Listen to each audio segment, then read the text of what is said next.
ആയിട്ട് പ്രാധാന്യം കൊടുക്കുന്നതല്ല. ഞാൻ കൂടുതൽ ഇങ്ങനെ ജീൻസ് ഐറ്റംസ് ഒക്കെ ഇടുന്ന ഒരു പെങ്കൊച്ചെന്ന രീതിയിൽ ഞാൻ അങ്ങനെ ഇടുന്നത്. അപ്പം എൻ്റെ അമ്മയ്ക്ക് ഓക്കെ എന്നുള്ളത്, അമ്മയ്ക്ക് എപ്പോഴാണോ ഓക്കെ ആവുന്ന സ്ഥലത്ത് അമ്മ സാരി ആണെങ്കിൽ സാരി വേറെയും അല്ലെങ്കിൽ ചുരിദാർ ഇടും.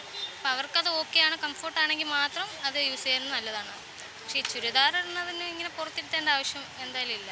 അത് അവർക്ക് ഓക്കെയാണ്, അവരുടെ ബോഡി എല്ലാം കവർ ചെയ്യുന്നതുകൊണ്ടാണ് അവർ ചുരിദാർ ഇട്ടത്. പക്ഷേ എന്തുകൊണ്ടാണ് അങ്ങനെ ചെയ്തതെന്നതിനോട് യോജിക്കുന്നില്ല. അത് അവരുടെ ഇഷ്ടമല്ലേ. ഇന്നത് തന്നെ ഇടണമെന്ന് നിർബന്ധമൊന്നുമില്ല. ഒരിടത്തും പറഞ്ഞിട്ടില്ല പ്രിൻസിപ്പൾ ഇങ്ങനെ ചുരിദാർ മാത്രമേ ഇടാവുള്ളൂ അല്ലെങ്കിൽ സാരി മാത്രമേ എടുക്കാവുന്നില്ല. അത് അവരുടെ ഇഷ്ടത്തിന് അവരിട്ടുകൊണ്ട് പോയി. അത് അവരുടെ ഇഷ്ടമാണ്. ചിലർ പറയുന്നത് അധ്യാപകരായതുകൊണ്ട് അവരൊരു മാതൃകയായിരിക്കണം എന്നൊക്കെയാണ്. ഈ സാരിയിലും ചുരിദാറിലും ആണോ ഈ മാതൃകയായിരിക്കുന്നതാണ് ചോദ്യം. അല്ല, അത് അവരെങ്ങനെയാണോ അവർ ബാക്കിയുള്ളവർക്ക് പെരുമാറുന്നതിലാണ് അവരുടെ ഒരു അത് കണ്ട് വേണം നമ്മൾ പഠിക്കാൻ. അല്ലാണ്ട് സാരി അവരുടെ ഒരു ഡ്രസ്സിങ് സെൻസ് കണ്ടിട്ട് നമ്മൾ ഒരിക്കലും അവരുടെ കുറ്റപ്പെടുത്താനോ അല്ലെങ്കിൽ അവരെ വിലയിരുത്താൻ പാടില്ല. സ്കൂളിലൊക്കെ പഠിക്കുന്ന സമയത്ത് അല്ലെങ്കിൽ പ്ലസ് ടുവിനൊക്കെ പഠിക്കുന്ന സമയത്ത് നിങ്ങളുടെ അധ്യാപകർ, ലേഡി ടീച്ചേഴ്സ്, അവരെന്താണ് ഇട്ടിരുന്നത്?